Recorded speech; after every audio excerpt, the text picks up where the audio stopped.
Hi, hello po sa inyong lahat. Welcome po sa aking YouTube channel na Eric's Vlog. At ngayong araw po nito ay siksik at talaga naman pong napakadami ng kabalitaan po dito po sa ating bansang Pilipinas.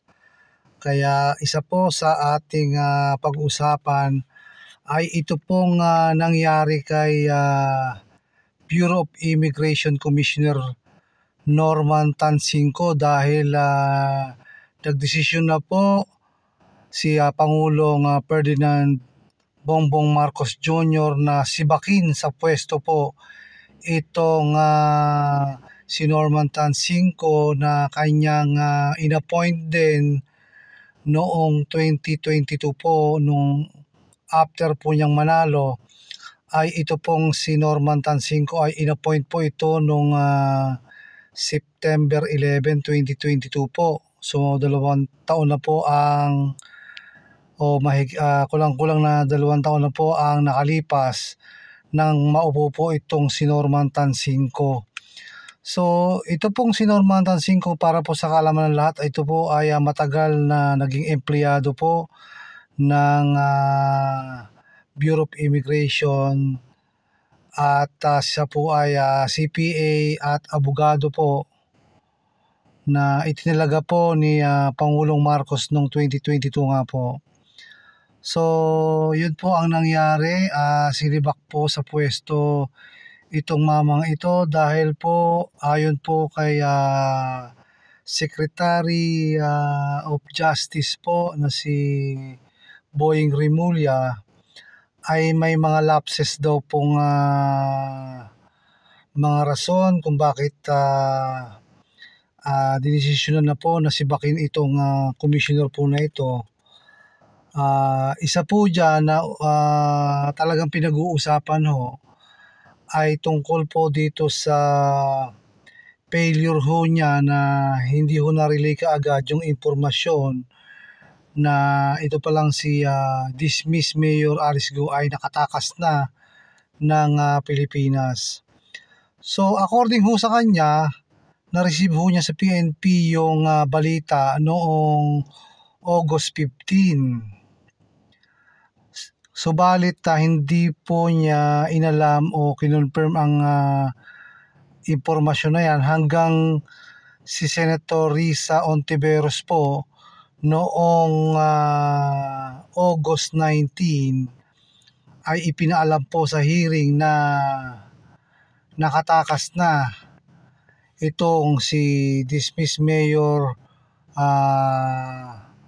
ng Banban Tarlac, Alice Go, at ang nangyari po ay August 20 lang po nag-report ito pong Bureau of Immigration Chief doon po sa Department of Justice.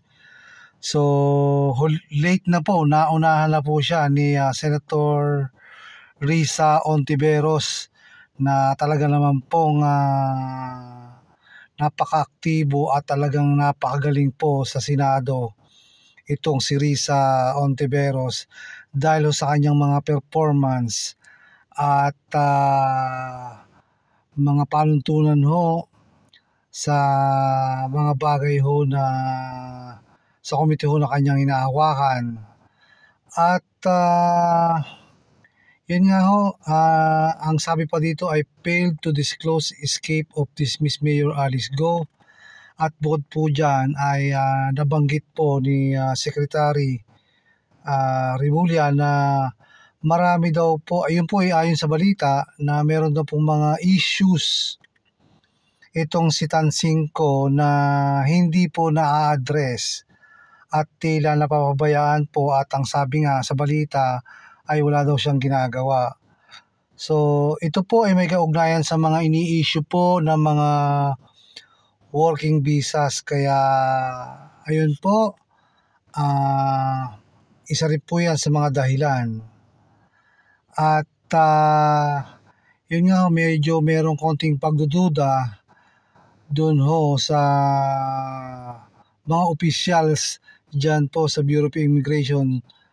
Ayon po ito kay Rimulya At meron din po mga concern na ni-raise din sa mga Senate hearing na meron daw opisyal na involved sa Pastilla Scheme na ito daw po ay na-dismiss na noong year 2022, subalit nabalik po sa pwesto sa Head of Border Control and Intelligence Unit po.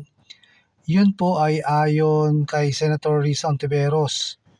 So yun po, kine-question niya na may isang tao na dismiss na po noong 2022 ay nakabalik pa dito nga po sa bilang Head of Border Control and Intelligence Unit. Yan po ang isiniwalat po ni Senator Risa Ontiveros.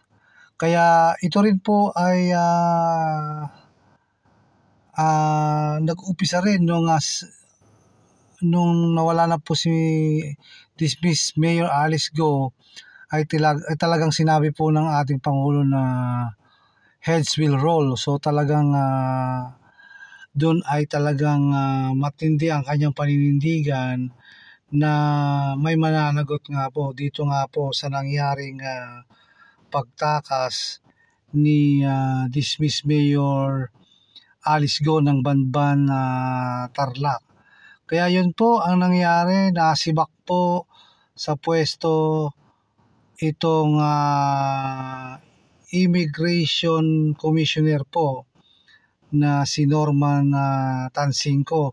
At kanina po sa mga report ay kinukuhanan po ng pahayag itong si Commissioner, subalit hindi po siya nagpapaunlak sa interview nung siya po ay nakita ng mga reporter palabas ng kanyang opisina.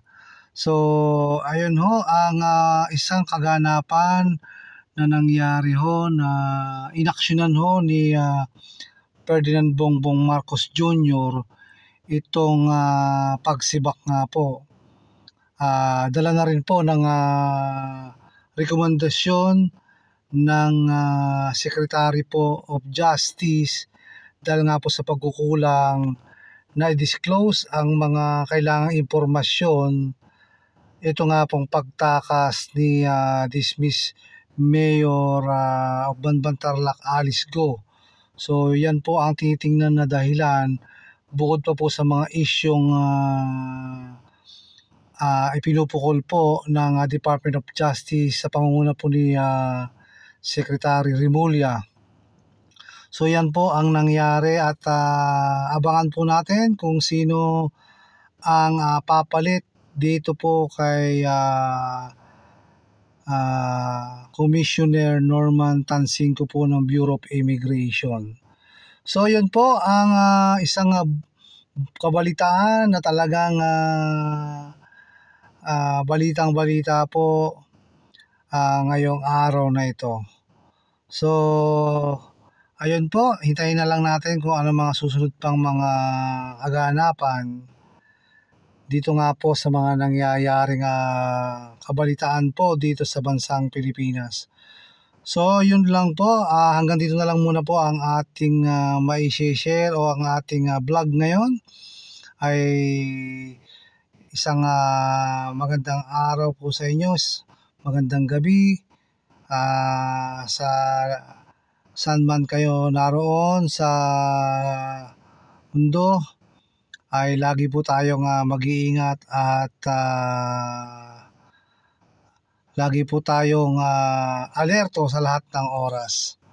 So yun po, salamat po sa inyong walang sawang panonood po sa aking mga vlog. So hintayin niyo po yung aking mga iba pang vlog na tungkol nga po may kaugnayan sa mga latest news dito, lalong lalo na po sa Pilipinas, yung mga nangyayari po, dahil iyan po ang mga usapin na umiikot ngayon dito po sa bansang Pilipinas.